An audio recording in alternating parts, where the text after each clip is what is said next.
now and forever. Whoa, there's quite a crowd here this afternoon. It's great to see all of you. Thank you for being here. Not only that, but through the marvels of technology and the internet, there's a whole, looked like the parking lot was filling up with people in their cars, worshiping with us via the internet and our live stream. But not only those who are in the parking lot, but those who are at home as well, who could not venture out today. We gather together on this Ash Wednesday of 2021. The first reading, the prophet speaks, I call it the clarion call. He gives forth the trumpet blast and calls the people together to once again renew themselves by surrendering themselves to the Lord, by entering into the penitential practices.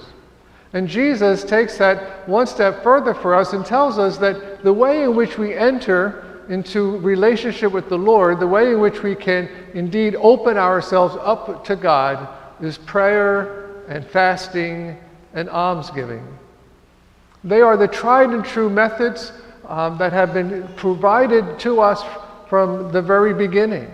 Tried and true methods to help us what? Break down the barriers that are placed within our hearts, either by ourselves or by the world itself, so that we can begin through humility to recognize God as God, that we are His creatures, His loving people, the people that He loves with all His, in a way that's beyond human imagination. He wants to bring us closer to Himself, but what often prevents that from happening is the very fact that our sinfulness, our weaknesses, our ego gets in the way, our pride. And so in order to conquer our pride, to conquer our ego, we need to humbly come to the Lord, to repent and to convert ourselves into His way of thinking, into His way of living. Now, I'm sure all of you, like I do, use the marvelous technique of GPSs to find our way around from here, there, and everywhere. I remember going to Massachusetts to do a wedding, and I forget which company it was, provided the maps and the directions from the church to the reception, but unfortunately it had a wrong turn. So the all the people going to the reception kept making the wrong turn, going to this, I think it was a gas station down the road to get the directions to go back the right way, but they've come quite a long way.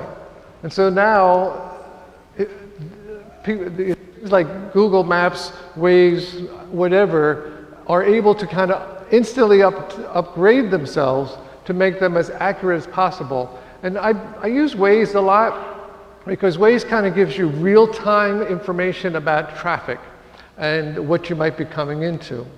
Now in the beginning, I will confess, there was often times that I did not follow it. I thought I knew better, so I would try to go the way that I knew, only to find out that it was all blocked up.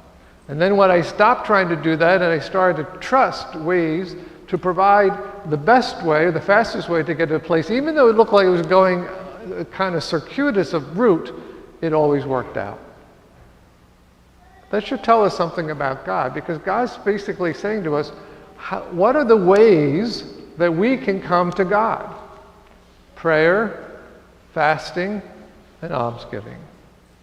And whenever we try to get to God on our own, whenever we try to achieve things on our own intellect, our own willpower, our own effort, we often fall flat. I think I just lost the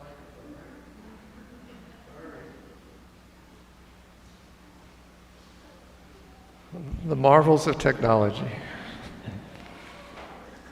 But if we always try to rely on ourselves, we're going to end up in the wrong place. We're not going to be able to do what God wishes us to do, to be able to achieve all that God wishes us to achieve.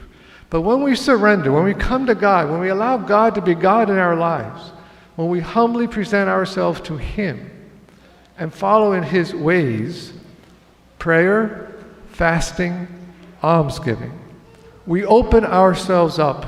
We enlarge our hearts and souls to receive all that He has for us. And His power and His grace can accomplish not only within us, but through us, into the world, into the lives of those around us, the graces of His Spirit and the graces of His power and His love. And so Lent, my brothers and sisters, is this opportunity for us to go and trust the ways of God rather than our own ways.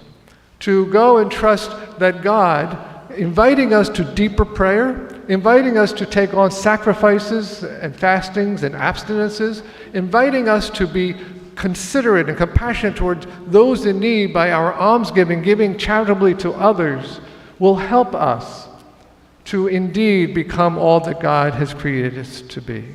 And so may this first day of this journey that leads us to Easter celebrations of the Lord's resurrection help us and encourage us and strengthen us to follow the ways of God and not our own.